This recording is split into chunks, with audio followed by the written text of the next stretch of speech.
Welcome back, everybody, to episode 9 of the Sports Fellas Gambling Podcast. In episode 9, what we're going to do is switch gears back to the NBA. We're going to give you our Western Conference over-under picks. If you haven't checked out the Eastern Conference over-under picks, they're on our website. It's at thesportsfellas.com. You can follow us on Twitter. It's at thesportsfellas. We're going to go through every team in the Eastern Conference, pretty much break down every player as well, give you our little spiel about whether we think this team will go under or over. I'm going to give my pick first. Dave's going to agree or disagree. It should be another good podcast filled with information and analysis. So I'm pretty excited about it. Just like the Eastern Conference, it should be a fun one. Dave, you got anything to add before we just dig into these teams and start discussing the Western Conference? Yeah, Western Conference should be pretty exciting this year. A lot of storylines heading into it. But the thing between the West and the East, I feel like the West is way more competitive, and there's a lot of good teams in the West, so it'll be a little bit harder, I think, to predict over-under totals just because of the competitiveness of the West. But I look forward to guessing some lines, and hopefully some of them can come to fruition for us. Yeah, the West has a little more star power than the East, I would say, that's for sure.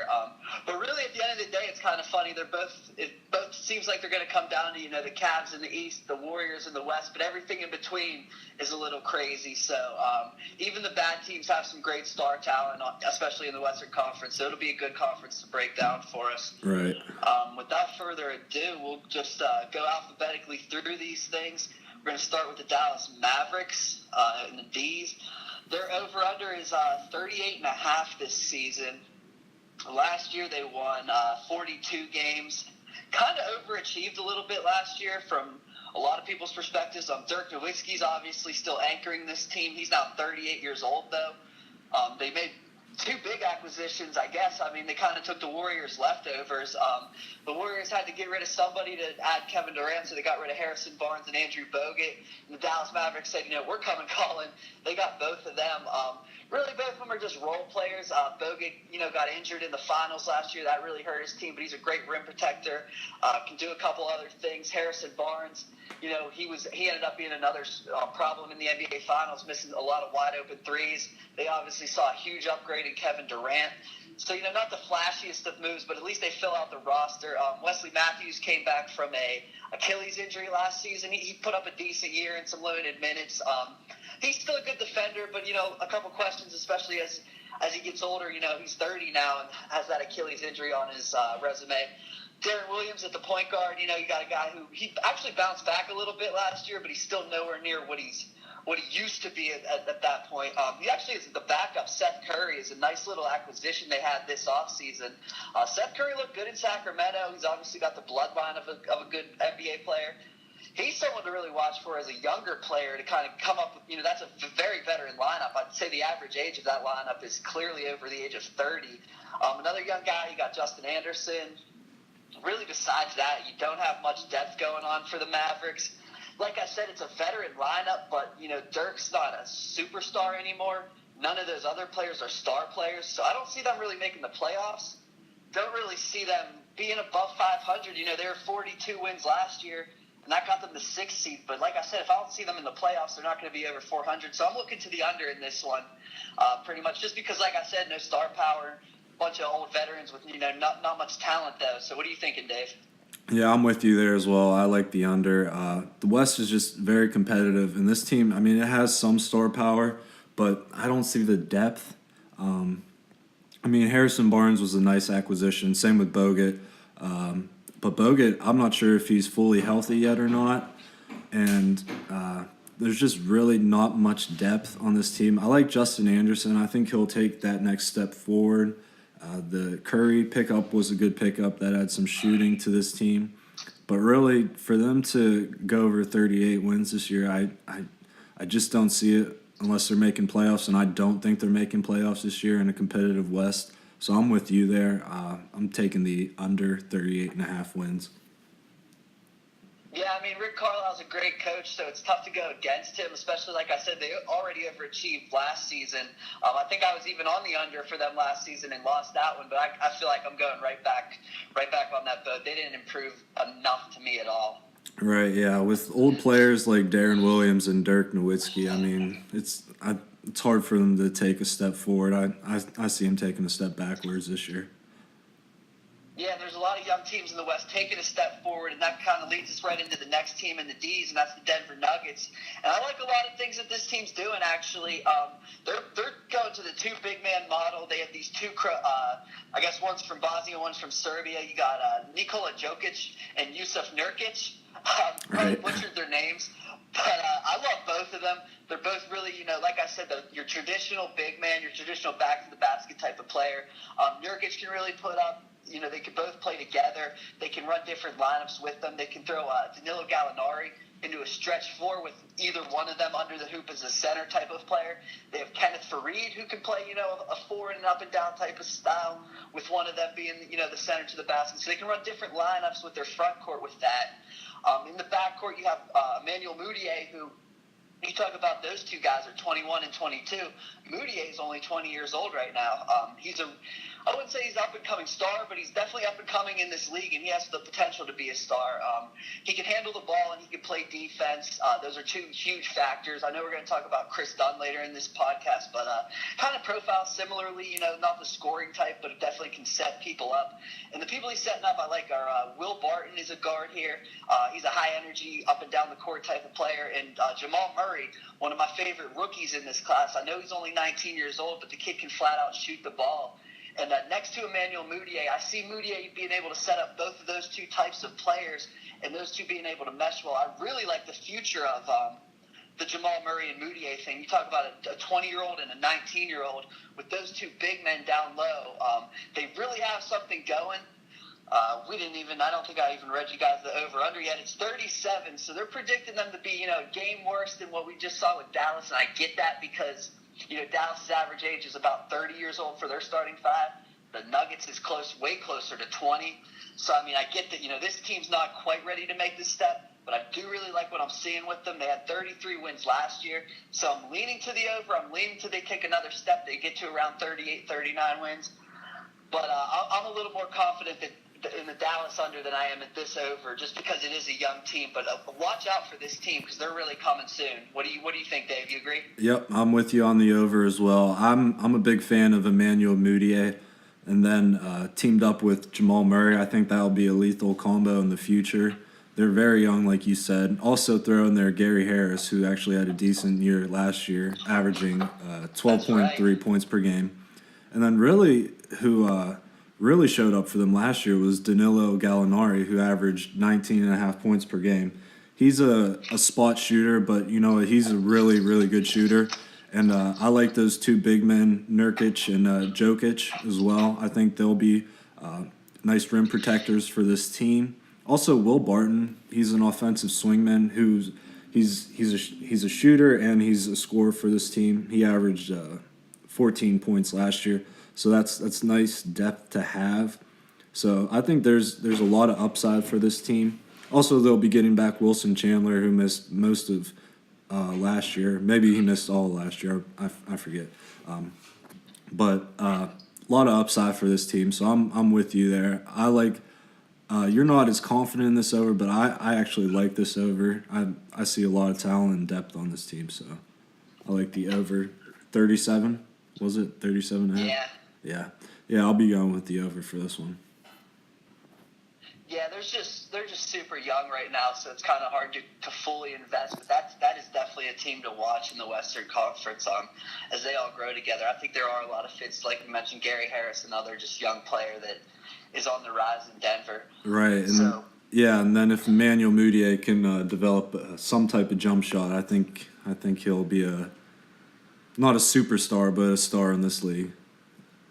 Yeah, he definitely could be. One thing to watch with that team, I would say, like you said with Wilson Chandler and with Kenneth Faried, this team might take that step forward and get to around 40 wins, but that's still not quite in the playoffs. So I wonder if you want to trade one of those veterans, add even more youth and excitement to this team. I know Fareed's kind of an up-tempo guy, and you might like that with your team, but he may also be valued. So I would say that's something to watch for, is whether or not one of those two or both of them end up getting traded to just add to this nucleus, and then in a couple years they have a monster coming, Right, yeah. I agree with you.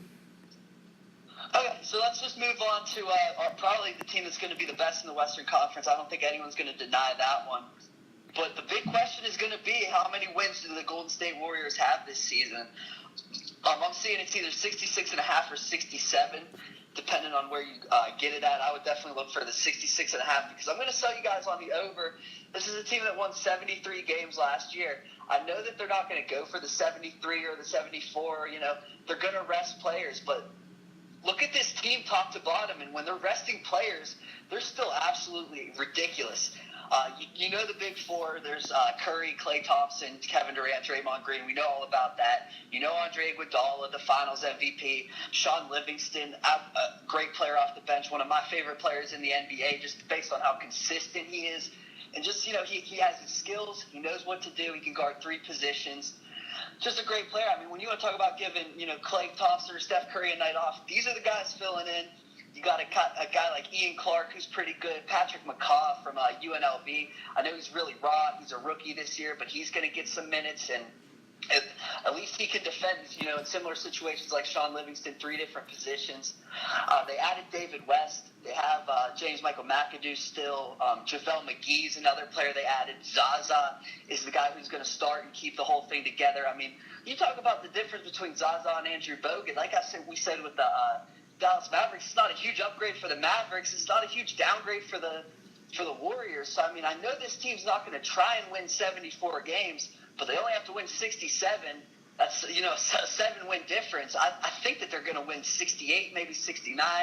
Even they could even stumble their way into that. So I'm kind of leaning to the over with the Warriors. Where are you standing with that? Yeah, I mean, I'm there with you as well. This is a team that's loaded from top to bottom. This is probably the best team.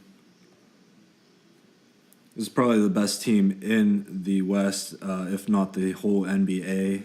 I mean, you got Durant, Curry, Klay Thompson, Draymond Green. I mean, those are all just superstars. And then also, I mean, depth. You got Iggy, Livingston, West. There's just depth everywhere. And the main motivation they're gonna have, of course, is coming off that finals loss. It's got to leave a salty taste in their mouth. So again, I think they're going to come out with something to prove. They could be going on like 20-game win streaks throughout the season. So, I mean, I like their chances of hitting that over 67. It's the best team in the league. They're going to win games easily. And even when they rest their starters, their backup is good enough to beat most teams any night. So I like the over 67 wins.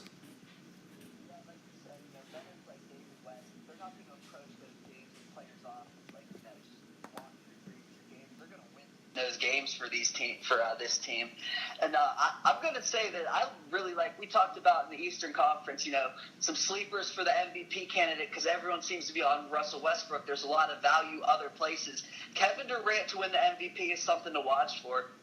You want to talk about Steph Curry, who's the lead dog between the two. Curry's a pretty unselfish guy, and Kevin Durant is going to see more space than he's ever seen in his entire life as a basketball player.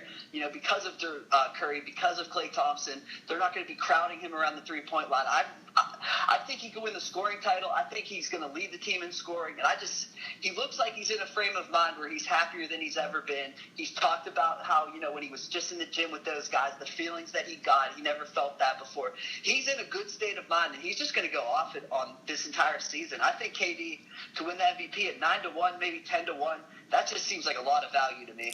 Right, yeah. I mean, he definitely has a good chance to do it. And people are thinking that, with his addition, that it's going to cause chemistry problems on this team, which I don't think it will. He's a shooter, and he's going to fit in just fine with this team. They're going to find ways to get him the ball. He's going to get his 20, 25 shots per game.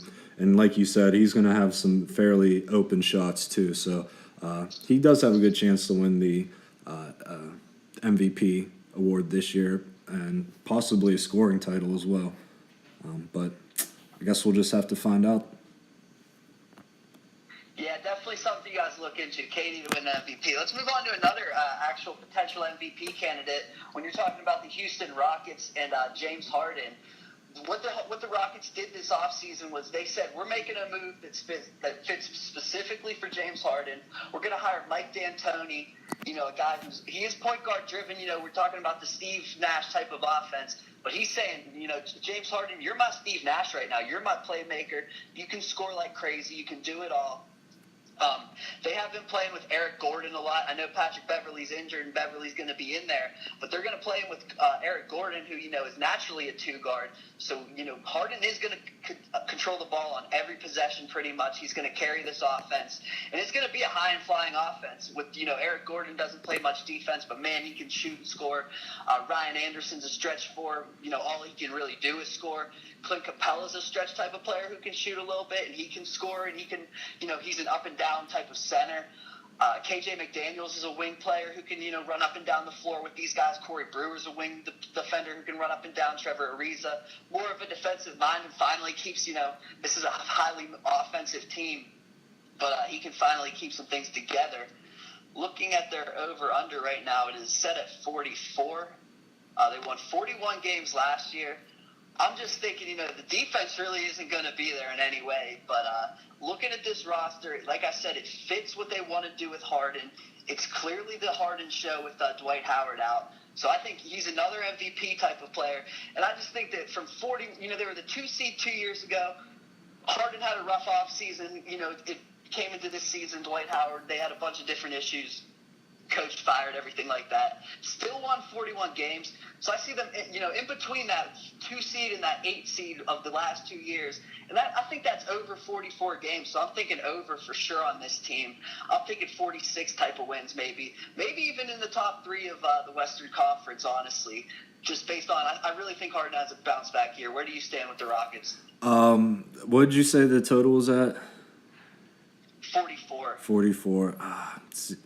I'm on the borderline there. I mean, they could surpass 44. They could reach 44. They could be under 44. I mean, this team has some talent. I mean, James Harden, he's a scoring machine. He lacks defense, and that's the problem. Where's their defense going to be coming from? The whole team lacks a ton of defense. You're exactly right on that. Right, and then who's their big man? Ryan Anderson. I just don't see a lot of rim protection on this team. I see a lot of offense. But, sometimes when you have bad nights on offense, you got to rely on the defense. And if you don't have defense, I mean, it's hard to stay in the games. So, and I mean, I like Dan Antonio as their new head coach. I mean, it's going to be offensive-minded, of course. But his problem's always been the defense, and that's what kind of hurts his teams. So I'm borderline 44. I'll probably have to lean under on this one. Just because I just don't see where the defense is coming. But, I mean, it's up in the air for me. It's up in limbo. They could go over. It could be under. Just I really don't have a strong lean on that total. Yeah, I think it just really comes down to how much faith do you have in James Harden. And I think I do have a lot more faith than most people would. I think, the fit with him and D'Antoni, I just see Harden every single night. It's going to be, 30, 10, and 7. Type of stuff that you're going to see. So I think just slightly it gets them over, but I can see they do have tons of questions, and they're not contenders in the West. Even if they do shoot up to like a 3 or 4, Golden State's going to wash this team. Yeah, they only go as far as Harden will take them. And I mean, the departure of Dwight Howard was good for Harden because I guess there was rifts going on between those two. So maybe he can get his head back in the game and have a strong bounce back here, but it's hard to say right now. Yeah, it could happen. On to another team that may be competing for one of those top 3 seeds in the West. We're looking at the Los Angeles Clippers. And they actually have the 3rd highest over-under total of any team in the West. They're sitting at 53.5.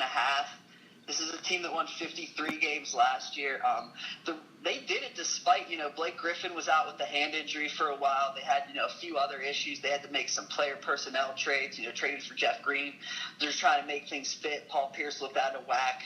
But he's 38. He was 38 last year. He's 38 now. So, I mean, he's going to be out of whack.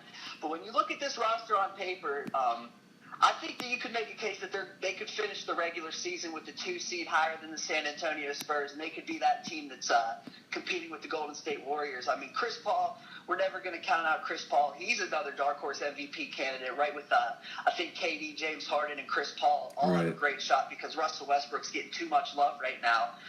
JJ Redick, has always been a good shooter, but he's added a lot to his defensive game that I really like. Wesley Johnson, just kind of a wing. We know what DeAndre Jordan and Blake Griffin bring. Jamal Crawford's still there off the bench.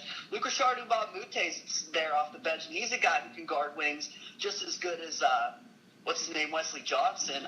Paul Pierce, I guess every once in a while in the fourth quarter, if you need a shooter, he can give you that. Raymond Felton they actually brought in, who, has some off-court troubles, but very veteran point guard, something that they've actually never really had because they've been going to Austin Rivers, who now Rivers can kind of get back to the role that he's supposed to be in, a bench guard, a high-energy scorer, to close out halves and quarters and things like that. Marty Spates is a guy that they added from the Warriors, which actually, it does take away from the Warriors. I mean, David West will be in a similar role, but for them to have a player who can, match up like that, who can shoot, he can give them a lot of lineup versatility because, Mbah-a-Moute can play the 3 or the 4. Paul Pierce can slide down to the 4. Spates can play, a center as a high-energy guy or a 4 as a high-energy guy. Bryce Johnson's on the team. I think he's injured right now, but he's another high-energy guy that they could bring in as a, to make these lineups different, to bring more than what they've had in the past, I guess is what I would say. So I think, despite a lot of problems last year, they still got the 4 seed.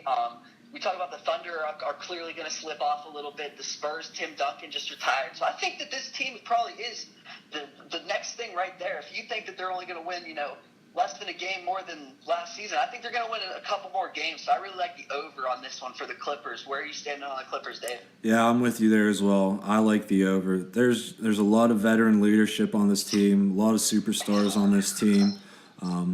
What really hurt them last year was the Blake Griffin injury. Him going down kind of threw them off. And then, towards playoff time, Chris Paul went out and they ended up losing to Portland. But this is a really good Clippers team.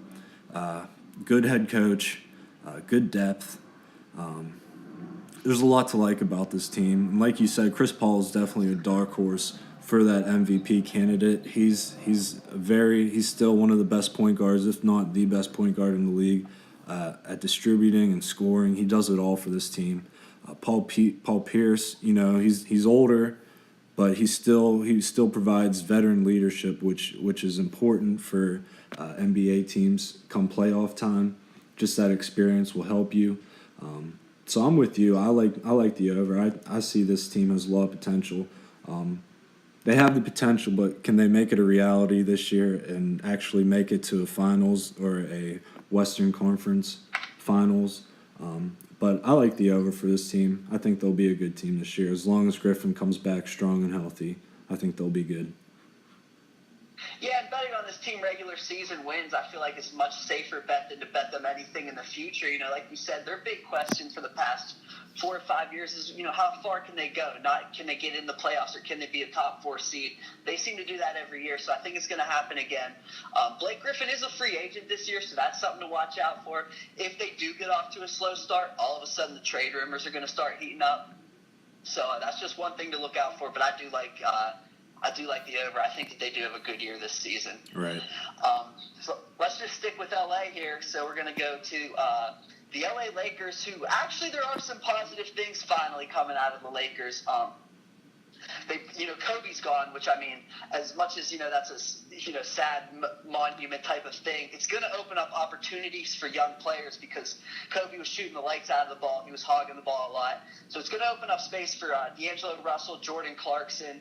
They have this rookie, Brandon Ingram, who was the second pick in the draft. A lot of people think he has the potential to be the best player from this draft class. He has, a Kevin Durant frame with a decent ability to shoot the ball similarly to Durant. And the big move with Brandon Ingram is they signed Luol Deng this offseason, who, went to Duke. He is 6'9". He's about the same size as Brandon Ingram. Ingram needs to put on some weight, but talk about an ideal veteran for someone to, replicate his game off of. Luol Deng, a class act in Chicago, learned from Tom Thibodeau the defensive strengths of the game, went down to Miami, won a lot of playoff games there. So, I mean, that's a great fit for those two. Like I said, Ingram's only 19 years old. Julius Randle, another player, you wonder, they're starting to question what his role is actually going to be, whether or not he's just a high-energy bench player or whether or not he can fit into the starting lineup. Timofey Mozgov, they clearly think he's going to fit into the starting lineup. They paid him a ton of money this year. He's one of the highest-paid players on the team, if not the highest. I think Luol Deng makes a little more than Mozgov, but that'll be an interesting one. Jose Calderon, veteran guy, that's nice for a guy like D'Angelo Russell to have behind him. Nick Young, you wonder if they're going to trade him. Larry Nance, a high-energy guy, can kind of play. Him and Randall off of the bench together would be a devastating lineup. Meta world pieces around. They have a rookie, Ivaka Zubac, around, who I think he's kind of a stretch player despite, being 7 foot tall. But at the end of the day, their over-unders at 25. They won 17 games last year. I do think they increase. But the two biggest players that I'm looking for this season are, 20-year-old D'Angelo Russell, who his rookie year was kind of a wash, and 19-year-old Brandon Ingram, who's going to do more learning from Luol Deng than he's going to do playing and competing, I think. So I'm going to lean to the under here. I do like a lot of things that I'm seeing with the Lakers, but I just don't think, they do enough to win 8 more games than the season before. I think they're still this is another thing to look out for. 1 through 3 this season. If they don't finish in the top 3 in the draft, they lose their first-round pick. I believe it goes to Philadelphia. So they still may want to finish in that top 3 when it comes down to it, because I definitely don't see a playoff team. So if the wheels do start coming off, maybe they do come off quicker than we think. That's just one thing to look out for before you bet the over for this team, because I do have some positive thoughts, but I'm looking under. Dave, where do you stand? I know you're probably thinking a little differently than me. Yeah, would you say it was set at 25? 25. Yeah, I'm leading the over on this one. This is a young team that has a lot of talent, a lot of first-round talent. I'm a big fan of D'Angelo Russell. That whole Nick Young thing kind of took the wheels off his season last year. It was a big distraction for this team internally. But hopefully they can rebound this year. They got Jordan Clarkson, who's a good slash scorer, pick-and-roll player. Luol Deng brings a veteran presence to this team that they need. Not sure if how much they pay him, $72 million that they spent on him was worth it. Yeah, 18 a year. Right, and then the $64 million on Timofey Mozgov. I wasn't a big fan of that signing either. For that much, I mean, he's a decent player, rim protector for him. I'm a big fan of Julius Randle. I mean, that leg injury had derailed him somewhat, but he averaged a double-double last year, and he was the only player to do it in fewer minutes than. There was 9 players who averaged double-doubles, and he did it in fewer minutes than all of them. So he has potential. So once they can get him going, hopefully he'll provide a spark for this team. I'm excited to see Brandon Ingram. I loved him at Duke. He's a good shooter, tall, lengthy. He needs to put on more weight, but that just comes with age. I like Larry Nance Jr. He's a spark plug for this team. He's high-flying, dunking it. So I think he'll provide a spark off the bench. Also, Lou Williams, that's more depth off the bench. That's more scoring for this team. So, I mean, the scoring's there. As long as they can work on their defensive game, I think I like this team's chances of going over 25 wins. But like you said, that they need to finish in, the top 3 bottom teams to get their first-round pick. So, I mean, that could play a factor. It just depends how this team's looking at that time, if they want to, call it a season or, build on this season. It's tough to say, but right now I'm definitely leaning on the over 25 wins. Maybe 26, 27. 26, yeah. This team kind of reminds me of the Denver Nuggets, like we talked about, where at least now we know that they have an identity. Like you said, D'Angelo's a fast-paced player. Larry Nance, Brandon Ingram can all run and gun together. Julius Randle, clearly, a run and gun 4 type of player. So they have an identity finally. It's just, the thing of, if you're relying on 19-year-olds every single night against these 30-year-old men, it does wear down on these kids. I think, they do want to give these kids a lot of playing time. So I think that equates to, some growing pains, some up and down. But finally a direction in Los Angeles, so that's huge. And I think in 2 years, it is like them in Denver and a few other teams that we're going to talk about later in the Western Conference, making real big steps here. It's just a matter of time. Right, agreed. And Jordan Clarkson, keep your eye on him because he doesn't get talked about as much because he's overshadowed by Russell, but Clarkson's actually a really good basketball player. He's a good scorer for this team. He averaged 15.5 points per game last year, so I like him to lead the way for this team in scoring again. Yeah, he really is an underrated piece. And let's move on to the Memphis Grizzlies, who are one of those veteran teams that I was talking about that could wear, those younger teams down. The Grizzlies are sitting at 42.5 wins at their over-under. They won 42 games last year. And there's kind of two ways to look at this. One way you look at it is, they won 42 games last year. Mike Conley was injured. Marc Gasol was injured. Zebo had some problems. And they added Chandler Parsons in the offseason. And so why the heck is this thing the same? At the end of the day, you could also look at it and say, well, now Mike Conley's 30 and he's coming off of 2 seasons of injury. And now Gasol's 31 and he's coming off of a foot injury as a 7-foot man. That's a huge problem. Now Zach Randolph is 35. Now Tony Allen's 35. Vince Carter's still one of our best bench players, and he's 40. Chandler Parsons, he's one of our young up-and-coming players. This guy's 28 and just, had surgery in the past 2 off seasons. So there are still some questions, before you bet on this team to come right back to it. You look at the bench, Wade Baldwin's the rookie. He's kind of a combo guard. He could play either one, but he's not, going to come in and take over right now. Troy Daniels is just a shooter. Deontay Davis is actually a pick that they got a bit of a steal as a big man, but he's just going to spend his entire year and learn from a guy like Zach Randolph. I guess similarly, if you wanted to compare it, how Brandon Ingram will be learning from Luol Deng, you got a guy like Davis learning from Zach Randolph. It's nice, but, Jarrell Martin's there, Andrew Harrison's there. These are young players. Troy Williams made the roster, but, man, a lot of young players with no direction and a bunch of old players with a bunch of huge injury questions. We like a lot of those younger teams to take a step forward. I know there's still a couple that we're going to get to, but we mentioned Denver, teams like that taking a step forward. So I kind of lean towards, there's a reason why that, despite getting all these players back, the win total stays the same. So I'm kind of leaning to the under on this one. I'm not sure how I feel. It's just way too many questions for me to do anything about it. Where do you stand on them? Yeah, I really, it's a tough lean here as well. I mean, this team got hurt last year. They were riddled with injuries. So if they can get healthy this year, I like their chances to win games. Mike Conley just got paid that big contract. I think it was, it was over $100 million. I'm not quite sure. Wasn't it the highest annual value or something? Right. At the time, it was the highest per year. Yeah. Right. That was interesting. So they needed to get their point guard, but he's played a ton of minutes in Memphis, So, and I mean, just getting paid that amount of money. I mean, you got paid now. Does he regress a little? It's hard to say. Shooting wise, not a lot of. I mean, you'll get shooting from Conley and Parsons, Vince Carter maybe coming off the bench. This team does a lot of grinded out type of style with their big men down low. It's just it's hard to say with this team. Like you said, it's an older team.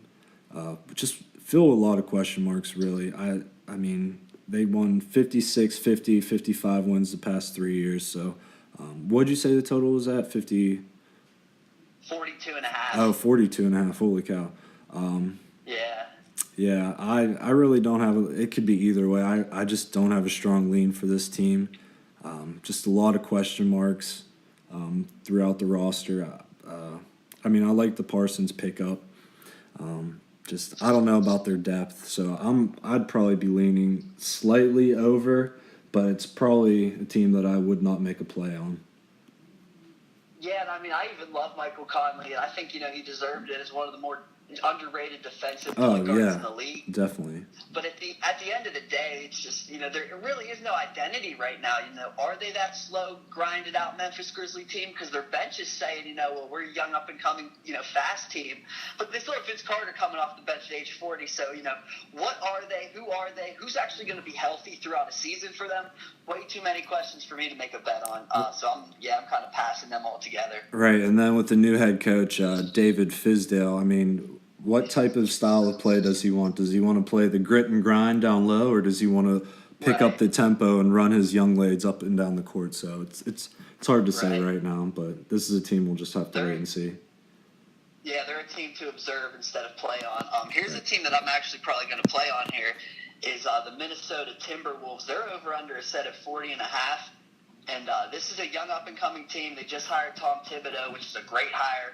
He's a guy that immediately wins games, and he immediately preaches defense. And this is a team destined to play defense. You talk about the leaders of this team are now, 21-year-old Andrew Wiggins and 20-year-old Karl Anthony Towns. Their best features are their defensive assets. They're both really long players, really fast players. Karl Anthony Towns is just a beast because he can handle the ball. He can shoot. He's 6'11", 255. Calipari worked on his back to the basket game a ton in Kentucky, and he learned a lot in that regard. He learned last year from Kevin Garnett.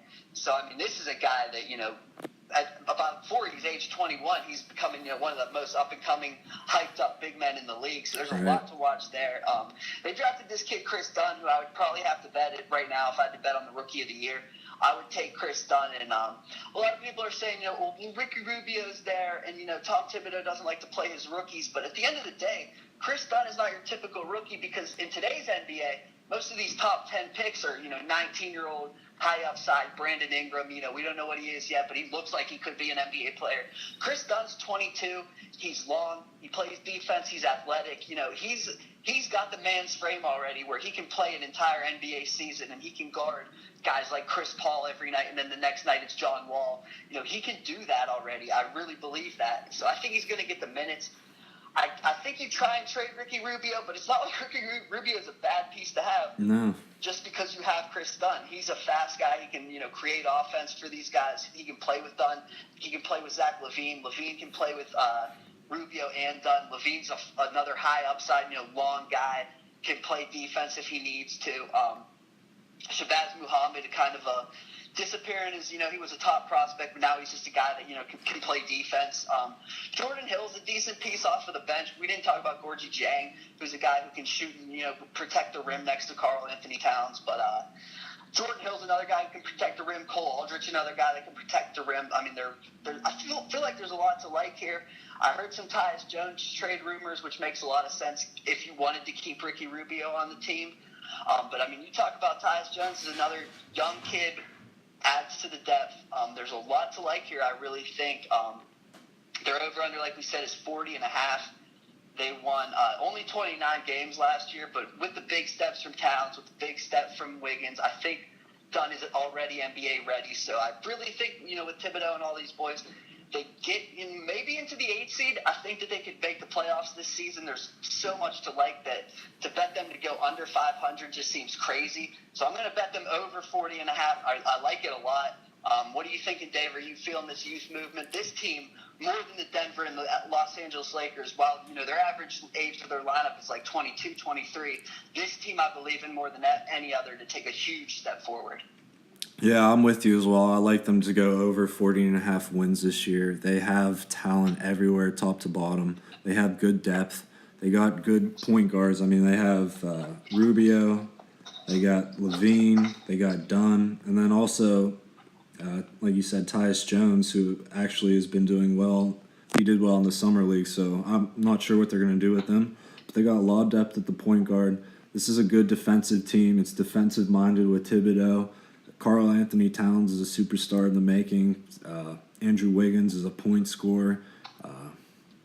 And like you said, Chris Dunn, he is ready. He's an NBA player, 22, maybe 23 now. But that guy comes in, he can give you defense. He is a shutdown defender.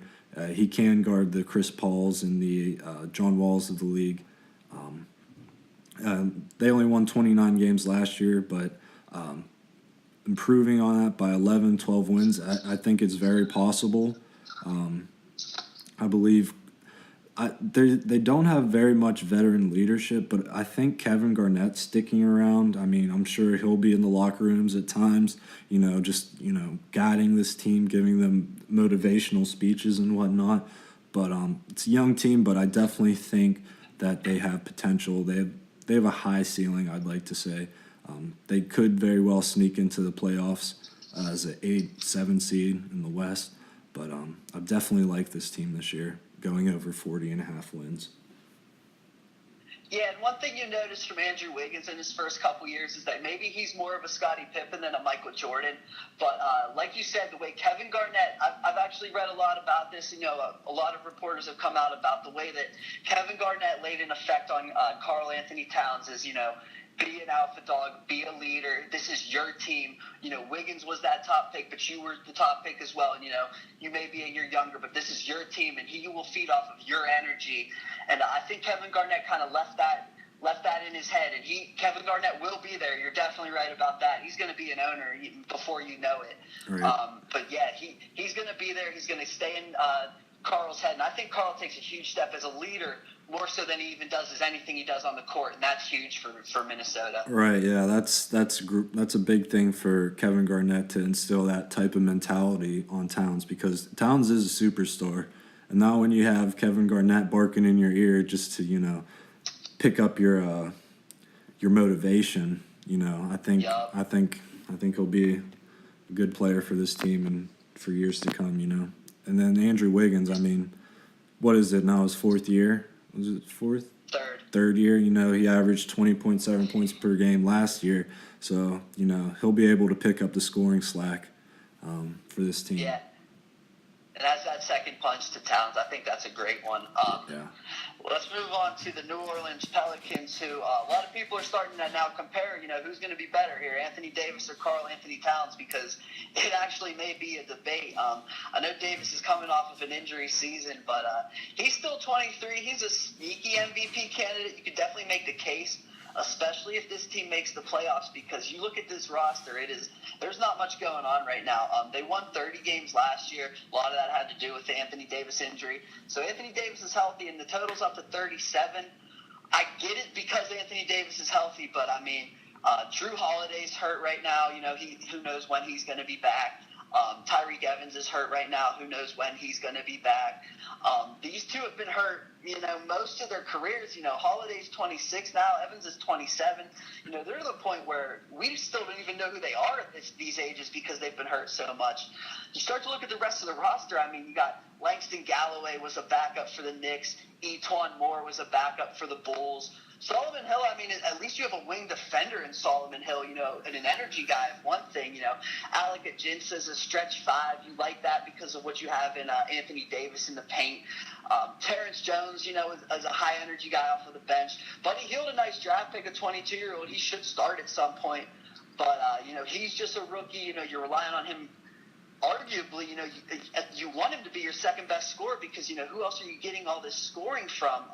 Lance Stevenson's in the mix. Omer Ashik is in the mix. These guys have faded off. Dante Cunningham, never has been anything. I'm just wondering, this team is really Anthony Davis and a bunch of guys. The best analogy I can give you if you're an NFL fan is this is like Andrew Luck on the Indianapolis Colts. It's just a guy that he can carry them as far as you want them to, but I don't know if it's far enough to be 500. I don't know if it's enough to make the playoffs.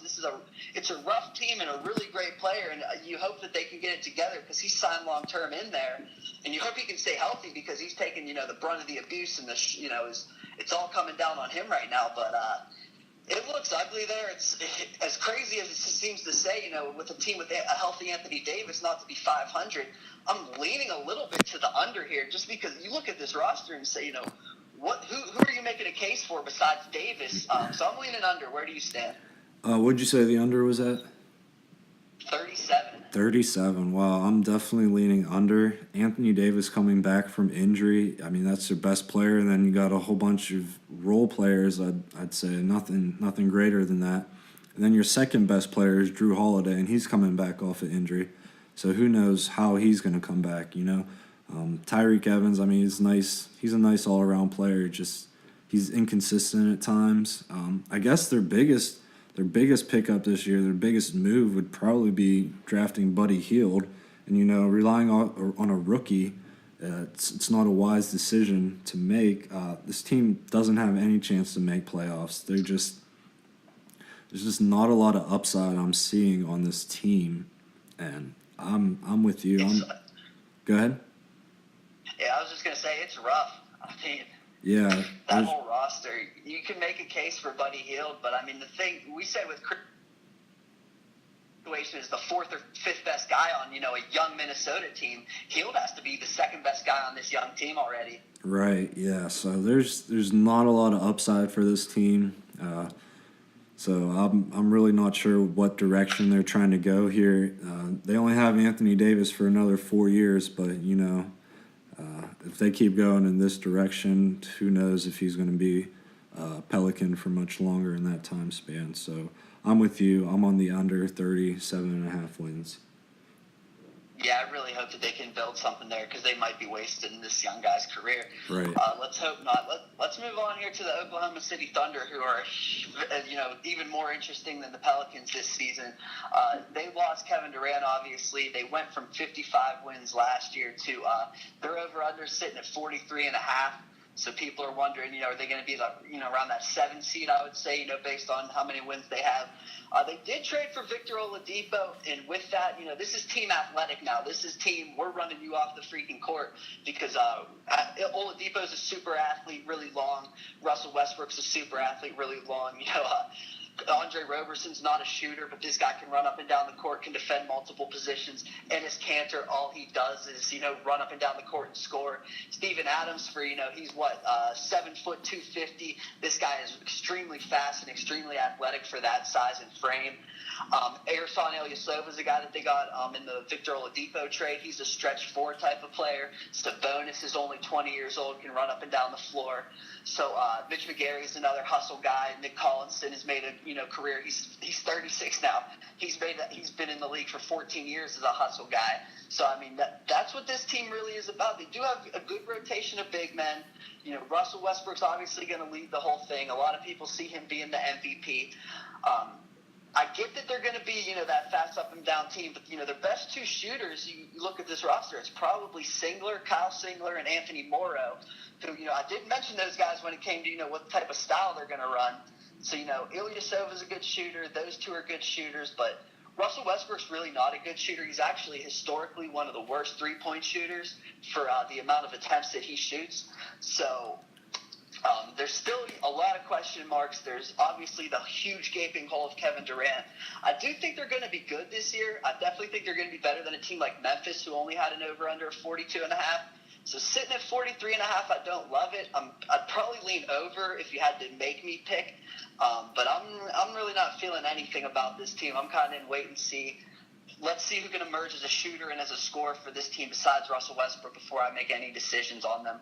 Where do you stand with the Thunder without Kevin Durant? Right, yeah, they're definitely going to need shooters. They're going to rely on Russell Westbrook a ton this year. And, he's a high-intensity, high-level sort of player, but how long can he keep up that sort of intensity throughout the season if they keep losing games, So, and he seems like a me-first type of player. So, if things aren't going his way, how does that affect his play? It's hard to say right now. This is a good defensive team. I'm a big fan of Enes Kanter. 12.7 points per game last year, 8.1 rebounds per game, and he wasn't even starting. He was coming off the bench. Big fan of Steven Adams, strong, big physical dude, big rim protector. So this team they'll bring good defense, and the addition of Oladipo, it makes them even more athletic, so they'll be able to run the court up and down the field. But I don't see where they're going to be getting their shooting from because Westbrook and Oladipo aren't the greatest shooters. 43.5. That's a tough one for me to say. I really don't have a lean for this one. There's a lot of question marks for this team for me. So if I had to make a lean, maybe the over, but it's hard to say with this team, to be honest with you. Yeah, you could tell the story about Russell Westbrook winning the MVP and then being a 4 seed and all of that. You could also tell the story that this team misses the playoffs and, they miss Kevin Durant in a big way. That's right. Not a shocker to anyone. Right. I really don't see which way it goes. I just know that Russell Westbrook for MVP bet. We mentioned Kyrie Irving in the East. We mentioned Chris Paul, James Harden. I still love Kevin Durant. I just don't think it's a lock like everyone else seems to think it is. But I don't have a stand on where this team stands. Yeah, me neither. We just got to wait and see for this one. Yeah, let's move on to the Phoenix Suns, who I'm probably going to make a case that they should be the worst team in the league this year. The real reason I'm saying that is you look at their best, at least when you say, where is this team going to be, when they're winning it all? Who are going to be the players on this roster that are actually going to be there? Talking about Devin Booker at age 20, Marquise Chris at 19, and Dragan Bender. Those are their 2 draft picks. Bender's 18, Chris is 19. Booker was their first-round pick last year at age 20. That's who I'm building this team around. And to me, what that says is, 34-year-old Tyson Chandler, I know we signed you as a desperation play to, attract LaMarcus Aldridge. So we didn't get LaMarcus Aldridge, so you're useless to us. I would trade him. Eric Bledsoe, one of him or Brandon Knight has to go, because if one of those 2 are playing, that means Devin Booker's not playing nearly as much as he should. One thing we saw from Devin Booker last year, kid was 19 years old, but he has Klay Thompson, type of talent written all over him, if not better, because this kid can handle the ball a little bit and can potentially run an offense. So, one of Brandon Knight and Bledsoe's going, if not both of them. I'm trading Tyson Chandler. P.J. Tucker's a wing guy who can, defend the wing a little bit. I'm trading him because you have T.J. Warren, who's a stretch forward and can play the 3 a little bit. He's long, but he's 23, and I'm building around that type of team. Archie Goodwin, I'd probably look to trade just because you have so many guards. Tyler Ulis, another rookie who I really like, actually, that could come in. Leandro Barbosa is going to stay on this team as a guy who can take a guy like Devin Booker, could take a guy like Tyler Ulis under their wing and say, guys, we have this young nucleus. Let's build on it. This team to me screams, we're 3 years away. But, man, when you get Devin Booker at, 23, 24, and he's starting to hit all-star status, you get Marquise Chris. This kid is 19. He's probably the most raw player in the entire NBA, but he's about 3 years away from being a freak of nature, just a freak stretch 4 that can do it all. Dragan Bender's a stretch 5. He's got a Porzingis type of, body and frame. If you can get those 3 going and you add, they might have I think they're clearly going to have a top 3 pick in this draft. There's a lot of good things to like in Phoenix. I'm saying, why go for anything this season? And let's look towards 2 or 3 years from now when we add a couple more pieces. So I'm going under pretty hard, honestly. I don't think they win much more than 20 games. I don't even think I read the over-under for you guys. It's 30. There's no way they're winning 30 games. I'm going under by like a mile. I think it's going to be closer to 15. What do you say? Yeah, I'm 100% there with you as well. That's 30 wins is definitely not what this team can achieve here. They're young. They have, like you said, with the Eric Bledsoe and Brandon Knight playing point guard or as their guards, they're just taking away time that Devin Booker could be on the court. So if they could trade one of those pieces, upgrade their defense somehow, because, their best defensive player is probably, Tyson Chandler, you'd say? Yeah, T.J. Warren has some upside, but yeah. Right, yeah, but Tyson Chandler led them last year, 8.7 rebounds per game, and he's probably close to his 40s by now, I'd say, but it'll be an interesting team to watch. A lot of scoring definitely will be coming their way, but can they play defense? Can they shut other teams down? Can they stop them from scoring? Probably not right now. This is just a young team in the making. 2-3 years now, they'll probably be good. I'm a big fan of Devin Booker as well. He's a big 6'6" shooting guard. He's a very good shooter. Like you said, Klay Thompson type of player, maybe even better because he can handle the ball. But just this year, I do not see them surpassing 30 wins, and that could be a possible play for myself as well, taking the under for this team in wins, just because they're all offense, no defense, and they're young too. And I also am a big fan of Chris as well. I think he'll eventually be a good NBA player, but right now he's young and he's raw, so he needs time on the court to improve his game. So, but I'm with you. I'm on the under 30 wins. Yeah, if I'm them, I'm trying to sell as quick as possible on some of my veterans. They really have the core pieces. It's just about if they're smart enough to build around it and be patient enough. So hopefully they are.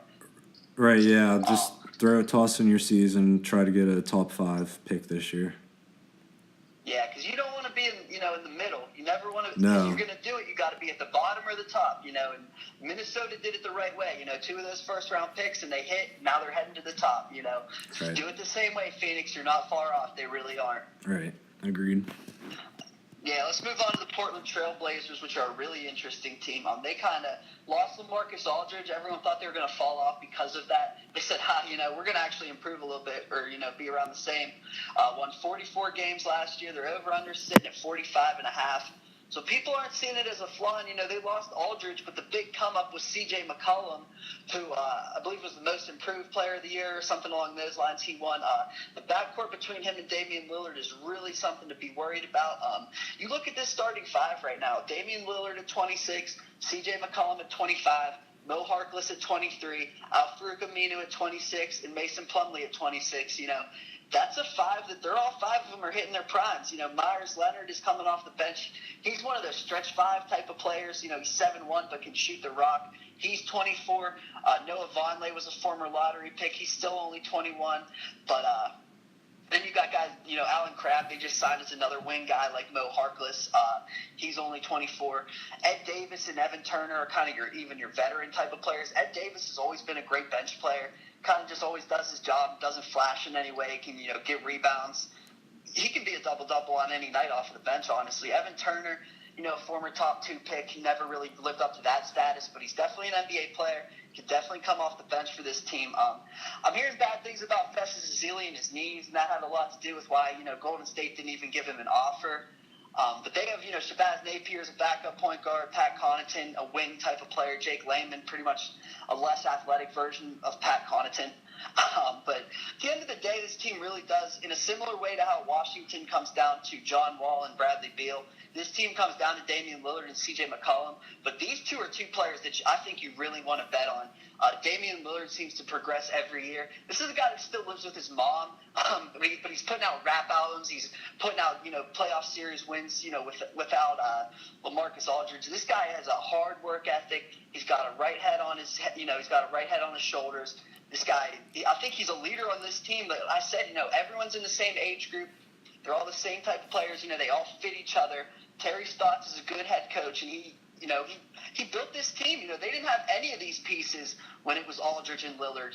Aldridge left, and he rebuilt this entire thing, and it looks like it's finally here to stay. And I'm leaning to the over on this team. I think they're right in that 4 or 5 mix where they were again. It's not anything, I'm in love with, because at the end of the day, it really is, I like McCollum. He's definitely not a star yet, so it really is just kind of Lillard and a bunch of, his boys.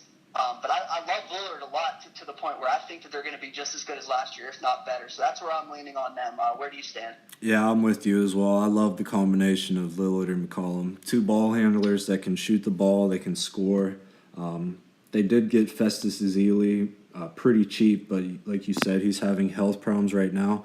But if he can turn out, that would be a good pickup for them. Evan Turner was another good pickup. He's a solid. He's not a great NBA player, but he's a very solid NBA player who can pretty much do it all for this team. Getting Crab, if they can get him a deeper role on this team for shooting, I think that will help him out a lot.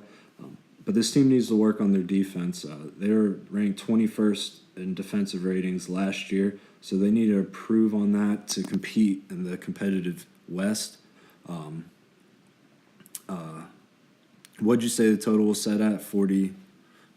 45.5. Yeah, I see them getting in the range of between 45 to 49 wins. So I'm definitely leaning over for this one. It's just that they need to work on their defense, but they have good pieces in place for this team with McCollum and Lillard. Yeah, and something can be said that, I know Steph Curry was banged up, but I think it went 5 or 6 whenever they played the Warriors in the playoffs. So, this team, they've seen what it takes, and, now I think they're going to try and, do that on the court. And they're definitely not a team that's going to take regular season games off, so I kind of like their over as well. Right. Let's move on to the Sacramento Kings here, and this is a team sitting 34 is their over-under. They won 33 games last year. I believe they just barely hit their over last year. I was someone who took their over. I believed in the whole, Rajon Rondo thing with DeMarcus Cousins taking a huge step forward. It didn't really work out. They did, like I said, barely went over, but 33 wins. This team, they ended up losing Rondo. They lost a couple other pieces. You look at their roster, Darren Collison has domestic violence issues. Ty Lawson has, more off-court issues than I could list in this whole entire podcast. Matt Barnes is a guy who, called out Derek Fisher. He's got tons of off-the-court issues. Rudy Gay, he doesn't really have off-the-court issues, but on the court he's a little, I wouldn't say he's conceited, but he's a ball hog a little bit. And DeMarcus Cousins, we know what his on-court antics are like. What kind of pace? What is this team? Ben McLemore is a guy that they've tried to trade all off season. I guess they're starting Aaron Aflalo over him, who has always just been a guy. I think he was in New York last year and just got lost in the shuffle in New York. I love DeMarcus Cousins, and he's one of the best. He's probably the best, pure center in the game. I know they're going to move him to the floor to get Willie Cauley-Stein, who's an athletic center. I really like Willie Cauley-Stein a lot, too. I like that combination of those two. But you look at the rest of the team, they don't have a point guard. They really don't have a two guard. Rudy Gay's their big, wing player, and Matt Barnes is coming off the bench. They wasted the draft pick on it's Georgios Papagiannis, who, is just a draft and stash type of player. I think he's going to play a little bit, but, man, he's raw as heck. Scala BCA's raw as heck. Malachi Richardson, long wing, but he's, 20 years old, extremely raw. He's had about, 5 good college games in his career. There's just, what's the direction of this team? They're probably in the same way as the Suns where, trade Rudy Gay, I don't know if you can trade Ty Lawson or Darren Collison, but blow this thing up. Where are they going with this thing? Maybe trade DeMarcus Cousins to the Lakers or something like that. I don't know what they're going to do. I'm going under, though. How are they going to be better than last year? I just don't know. Where do you stand with them? Yeah, I'm with you as well. There's just not a lot of upside for this team looking at their roster. What was the total set at? Where is it? I think it was 34. 34, yeah. This is like you said, Phoenix Suns team. If you're not going to make it, then go bad, I guess. Blow this thing up. Get rid of Rudy Gay. You can get good pieces for him. Try to get rid of Collison. The big thing is I'd try to trade DeMarcus Cousins, get some pieces for him before, he's a free agent. He hits the market, and then you don't get anything for the best center in the league. So, yeah. Right? So this is a team that they just need to blow it up, start from scratch. Don't see them reaching 30, 34 wins at all. Don't even see them reaching 20 wins this year with the roster they have. I like Willie Cauley-Stein, but he's not a scorer. He's a defensive player. They need scoring, so I just not a lot to like about this team. Yeah, that Papagiannis guy, I guess, if he ever reaches his upside, it is kind of as a scoring big man. So you kind of wonder, the last 2 years they draft Willie Cauley-Stein, your defensive big man, and Papagiannis, your scoring big man. Where do they really stand with DeMarcus Cousins? Clearly not. They're clearly not in love with him or his talent right now. Right, yeah. I say just blow this whole thing up, try to trade DeMarcus Cousins, because, you could get a lot of back for him. A lot of talent back for him, so I don't see why he's not happy there. He's going to end up going to a big market eventually, so, it's just inevitable that they get rid of that guy, they get rid of Rudy Gay, try to get some pieces that they can build with in Sacramento. But right now, things aren't looking good in Sacramento, so I'm going under the 34 wins for Yeah, let's Sacramento. move on to the San Antonio Spurs. Last year they won 67 games, second most in the NBA. This year their over-under is just at 56.5. They're clearly expecting not chasing the Warriors like you were last year. The other reason is Tim Duncan retired, and that's Tim Duncan didn't play that much, but that's a huge drop-off. They did sign Paul Gasol. They did sign David Lee. Those are kind of the two replacements for that. Honestly, don't have a real good feel about either one of them. They don't fit the Duncan profile of a defensive first team. They're both just really scorers, which, LaMarcus Aldridge last year, he was, I guess at the end of the day, was your only scorer, so to have two big men who can score is one thing, but you're expecting a bigger role for Kawhi Leonard as a scorer. They have Kyle Anderson, who last season took a bit of a step as a ball handler. He could score a little bit as a guard. Tony Parker's kind of banged up every year. He's 34 now. You're not really expecting much from him. Manu Ginobili's 39 now. You're not expecting much from him. Patty Mills, he kind of just, his role is a six-man scorer off the bench. So, I mean, they get some scoring. My big question is, where are you getting the same defense that you were getting last year? You know, Anderson's a stretch guy. Kawhi Leonard's the best defensive player in the league. But at the end of the day, it's clearly a worse team than last year. Danny Green's hurt right now. Like we said, I think the Clippers take a big step forward. Golden State's right there. There are some other teams in the mix. I'm not feeling as good as I am about the Spurs most years, so I'm not going to go under because that's a lot of different, you know, with 12 more wins or 12 more losses than the year before. But I'm definitely not going over on this team. Where do you stand with them? Yeah, I'm probably going to go with the under on this team. Losing a 15-time All-Star in Tim Duncan, that hurts a team, not just on the court but in the locker room as well. And then Tony Parker, Pau Gasol, Manu Ginobili, they're old. David Lee, he's old. I mean, Kawhi Leonard's their one bright spot. This team can score points, no doubt, but like you said, they're missing a lot of defense. You're not going to be getting it from Aldridge. You're not going to be getting it from Gasol. Danny Green's hurt. Patty Mills coming off the bench is a nice scorer, but does he give you defense? Not really. What'd you say it was at 56? I'm definitely I'm leaning under for this one. Just they have the offense. They'll make playoffs, of course. I mean, Pop, you always have a chance. Just I don't see the defense for this team. So it's some nights when their offense is off, can their defense keep them in the game? And I don't see it, which is why I see them losing definitely 12 more games than last year. So I'm on the under for 56. Yeah, like I said, last year, you know, you're chasing the Warriors. You actually want to have home court advantage against that team.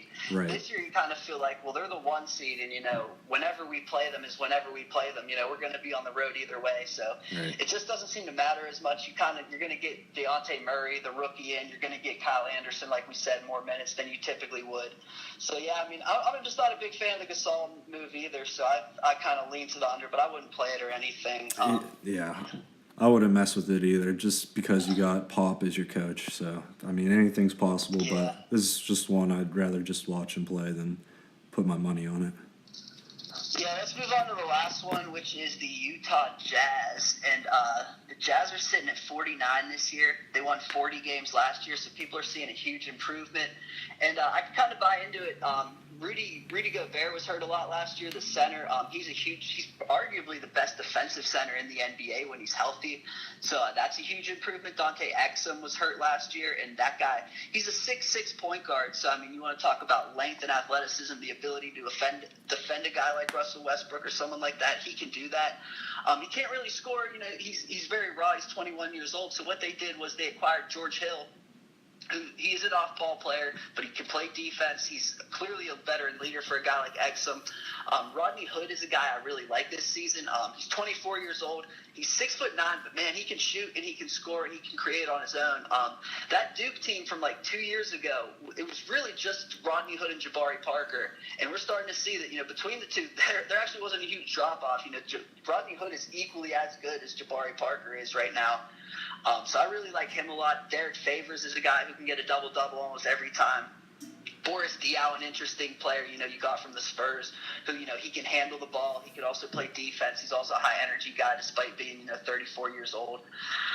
Joe Johnson, another guy they got from Miami. And, you know, the big question with this team, especially because Gordon Hayward's hurt, who is really, you know, Gordon Hayward's the leader of this team, and he's the best player on this team, and he guards, you know, the best wing scorer. But Joe Johnson is the guy. Everyone's saying, you know, well, it's not going to be Hayward in the clutch. It's not going to be Rodney Hood in the clutch. If it's anyone, it could. Joe Johnson last year in the playoffs was hitting, you know, big-time baskets. The Miami Heat went to the Eastern Conference. They didn't go to the finals. They went to the semifinals, but mainly because of Joe Johnson hitting late baskets. So, I mean, this team has all defensive players. George Hill, Exum, Gobert, you know, Gordon Hayward can play a ton of D. Diaw can play some D. Trey Lyles, another guy who can play some defense. So a ton of defense.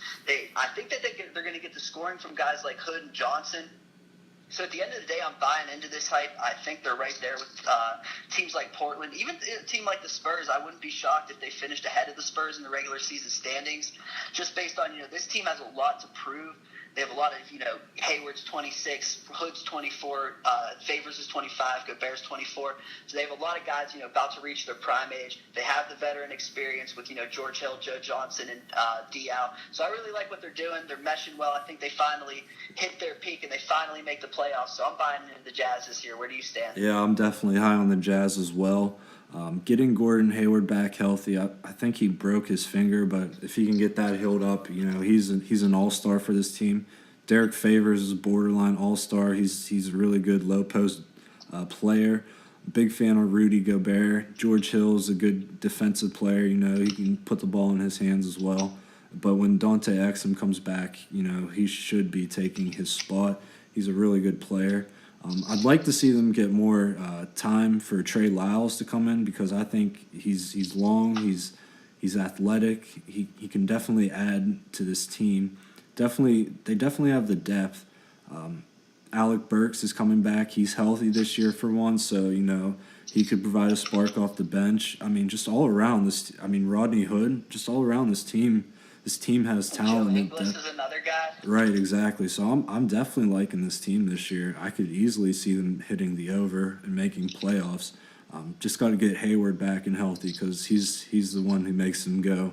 And they also have a really good home court advantage in Utah. They get loud in that arena, so that's good for them to have there. So I can definitely see them going over the win total this year, and definitely making playoffs. I'm looking forward to seeing this team how they play. There's question marks for this team, but I think they'll overcome it with the talent and depth that they have. Yeah, I think it is the depth in the rotation that makes this team so interesting. George Hill could play the 1 or the 2. Rodney Hood could essentially play the 2 through the 4. Gordon Hayward could play the 2 or the 3. Favors could slide to center. You mentioned Trey Lyles could play the 4 or the 5. Joe Johnson came up as a 2. He's more of a 4 now. Excellent. Diao, like we said, could play 1 through 5. The rotations and the depth and the way that this team is very versatile is extremely interesting. So I do like it. I agree with you on that one. Right. Yeah. This is probably one that I'm going to put my money on because I'm a big fan of this team. Yeah, I agree with you. So let's just break down, the Western Conference, who we think is going to make the playoffs right now. Teams that I have out clearly, the Phoenix Suns, Sacramento, Dallas, I think, is out, and Memphis and New Orleans. You think those 5 are out? Yeah, maybe Memphis, not quite. They're on the edge. And the Lakers. You think the Lakers are out, right? Yeah, Lakers are out this year. Memphis is borderline. They just got a lot of question marks that we need to see answered before I can even make a prediction for them. So teams that we think are definitely in: Golden State's 1, San Antonio's 2, Clippers 3, Houston 4, Utah 5, and Portland 6. Yeah, definitely. So between 7 and 8, we're basically saying it comes down to Minnesota, Oklahoma City, Memphis, and the Nuggets. You kind of agree? It's like 4 teams for 2 spots. Yeah, definitely agree. You could throw New Orleans in there just based on Anthony Davis, but yeah, they're not making it. Yeah, I kind of agree. So who out of those 2? Who out of those 4 would you pick to be your 2? You got Minnesota, Oklahoma City, Denver, and Memphis. Oh, that's a tough one. I'm liking Minnesota. I think Minnesota will definitely I think they're definitely in, to be honest. It's a long shot, but I like Denver Nuggets this year. They could be a dark horse in making the playoffs. They have the talent. They got some good key pieces on the team, but we'll just have to see how that plays out. Yeah, I'm going to lean to Oklahoma City as my 8th team, but like we said, it should be interesting. You can even see, a team like Portland falling off for a team like Utah, and all of a sudden it gets really interesting in the Western Conference. But right. That pretty much wraps us up for this one. Yeah. I was just going to say, the West is going to be really competitive this year, so it'll be exciting to watch.